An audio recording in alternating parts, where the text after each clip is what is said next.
In this lesson, we will discuss how the federal government asserted its jurisdiction over state governments, explain how foreign affairs were guided by national self-interest, and summarize the issues that divided the country as the United States expanded its borders. The Supreme Court is going to boost the national power, the power of the federal government, and it's going to strengthen its economic control. There are several court decisions that the Supreme Court will decide that will give the federal government power over the state government. The first of these that we're going to talk about is Gibbons versus Ogden. This is called the steamboat case, and basically it was a situation where one steamboat operator had been promised exclusive rights to the Hudson River, and another steamboat operator wanted to build a business and also run steamboats. The decision was that only the federal government could regulate interstate commerce, which meant that Robert Fulton giving the other steamboat operator exclusive rights was not legal. McCulloch versus Maryland is the next court case. In this court case, the state of Maryland attempts to levy a tax against a local branch of the Bank of the United States to destroy the bank. The decision was that the state cannot overturn the laws passed by Congress, and since Congress established the Bank of the United States, that it was illegal for them to levy a tax against it.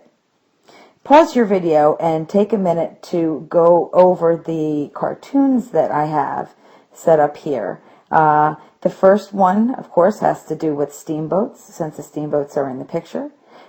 This second one here is also about Gibbons versus Ogden, and then the one at the bottom is McCulloch versus Maryland. It may just give you a better idea of what the court cases were like.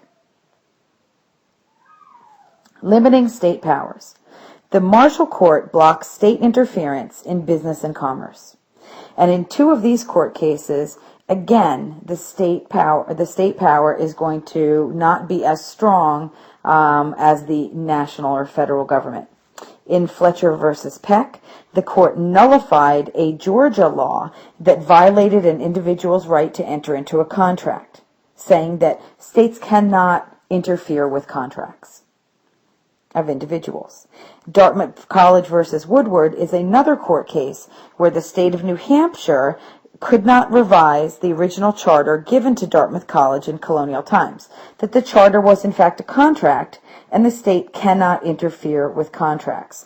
So in these court cases as well, the state's power is limited. Nationalism shapes foreign policy. When it comes to territories and boundaries, there are some things changing when it comes to our nation's foreign policy during this time period. Nationalism is the idea that national interests will come before regional concerns, or even before foreign concerns with other countries. Secretary of State John Quincy Adams, who is pictured here, makes treaties with Great Britain about boundaries when it comes to the Great Lakes. He also is going to sign what's called the Adams-Onis Treaty with Spain to get Florida as a territory for the United States, and for Spain to give up its claims to the Oregon Territory, which the United States will eventually settle and populate. The Monroe Doctrine. Spain and Portugal had been claiming old colonies in North America, and Russia had trading posts in California. So the United States is looking to protect its land and the land that it intends to eventually claim. So President Monroe issues what's called the Monroe Doctrine. He issues it in 1823, and this warns European powers not to interfere in North or South America, which is the Western Hemisphere, and promises that the U.S. will not interfere in Europe's issues, so it will stay out of the Eastern Hemisphere. Looking at the two cartoons here, you can see represented that Europeans were not allowed to colonize in either of the Americas, North or South America, and that if they disturbed America's rights, America would become involved in their affairs, and they would also consider it a threat to national security. I'd like you to look at this political cartoon and think about what you think it might mean, and we'll discuss it in class when I see you next. Expansion to the west. Most settlers will also go west for land and economic opportunity. And they're also going to begin to see that it's an opportunity for them to start a new life, to change jobs, and to do something different. Nationalism pushes west. The Missouri Compromise.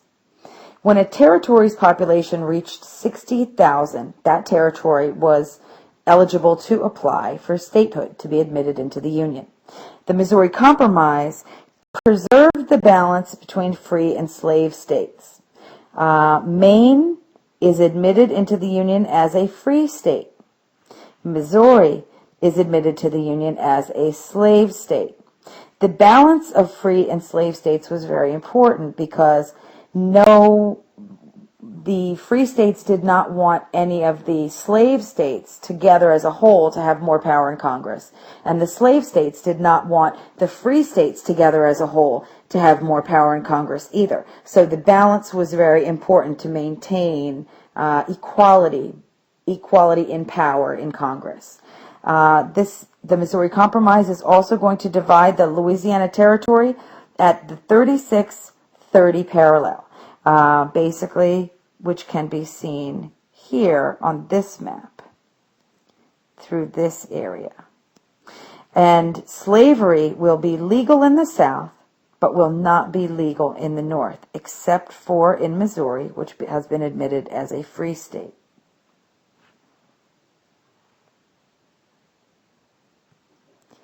This will settle the slavery issue for a time, but not permanently.